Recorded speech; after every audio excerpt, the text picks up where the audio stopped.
Today's price action on NQ might have caught out a lot of people. That is why I want to make this video to go over today's price action so you can learn something from the day and learn when to stay patient and then when to enter a trade in a scenario like today, right? So this, of course, was all done live on stream as we stream every day, right, during New York session.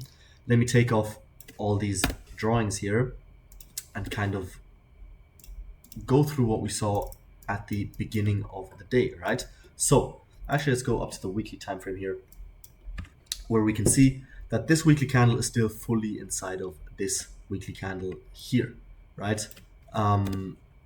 So we weren't able to see a lot here on the weekly time frame. Price, could either go take the previous weekly high, take the previous weekly low, or potentially just close within this previous weekly candle. Now, the daily time frame was a lot more interesting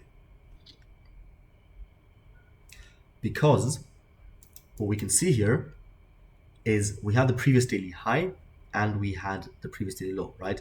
And when we go down time frames, you can see the previous daily high was then eventually taken, right? And on the 4 hour, what we were able to see is this 4 hour fair value gap right here, which we had marked out. And then, right, the 1 minute wasn't that interesting for us today. And then we had the 15 minute. So what can we see here, right? Going down even further on the time frames here,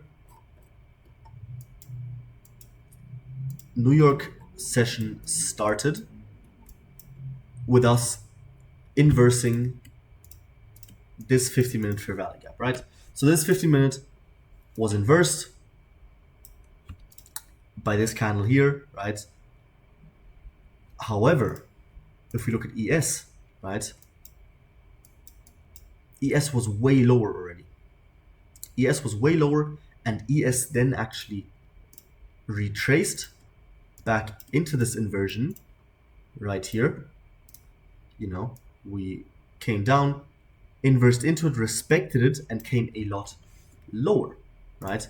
Now, if we take a look at NQ, this move lower, first of all, we didn't exactly respect this inversion, and this move lower was a lot smaller. However, what can we see here? Because this move lower was a lot smaller, we did not actually take out this point of structure here, right? This would have essentially been a change in the state of delivery for me here on the 15-minute time frame, and we never actually took this with a candle body, right? There was only wicks that went through this area. And where did these wicks tap into? These wicks tapped into the 4 hour fair value gap here, bullish fair value gap, right? And adding to this, at what time was this, right? This was at 10:12. As we all know, 10 a.m. is when the 4 hour candle opens, right? So essentially, this was a perfect scenario of, okay, where does the 4 hour candle want to go?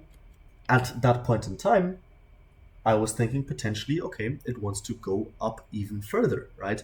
So would it not be perfect if the 4 hour candle initially moved down, tapped into a zone, then moved up, right? And then maybe moved down a little bit again. Essentially, open, low, high, close, right? That is OHLC, a concept that is very, very important in trading, right? So what I was thinking at that point was, okay, we've tapped in here. If we continue up now, this looks very, very promising. Now, I did not enter on any of these first candles here because price action was so shit in essentially this entire area, right? This entire area, price action was incredibly bad. So I wanted more confirmation. Now, what I was saying on stream as well is that this has a very, very big potential of sort of being an accumulation, right? A manipulation, and then a distribution. I think this exact drawing was on my chart the moment we hit this 4-hour zone. And this is exactly what played out, right? And you can go back in the stream and watch that if you want to. But that's exactly how it played out, right?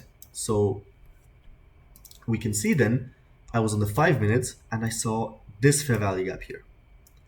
It's small, yes, but I saw this and I thought, okay, potentially if we retrace back into this, which we then did, right, and get another bullish push, then yes, I would be interested in taking it.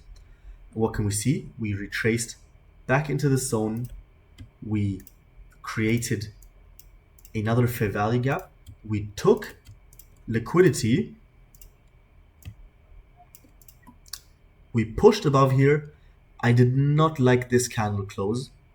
You can hear me on stream saying, okay, I don't want to enter here because this candle just had more wick than body, showing that it kind of was pushed down a bit. So I didn't really like that. But then the next candle pushed up, closed above the wick of this candle, right? And that was the one where I said, okay, this looks good. We'll take a small trade here. We don't want to target anything crazy. I targeted just a 1-to-1 R, simply because it was rather late. The price action wasn't that great. It was a little bit unpredictable on that day, right? But we took a 1-to-1 trade here, took a win, and that's how we handled today's price action live on stream. Of course, probably there was a lot of people that got a bit cooked in this chop here, and that's where you just have to see, like, go on the 5 minute, for example, and you can see this, right? If you see this sort of price action, I mean, I don't need to tell you this. This looks horrible. So, at that point, just stay patient until it clears up, until you get a clear move. And we got that clear move when price tapped into the 4-hour and had a strong push to the upside, right? And that is when we took our trade, and then we were done for the day. This is also the first trade we took this week, because I am staying very, very patient this week, because first of all, the US government shut down, right? And second of all, on Friday, Trump's tweet, right, moved the market by a lot. So we are kind of within this data candle here still, which was created by Trump's tweet. So that's why I'm being very, very patient this week.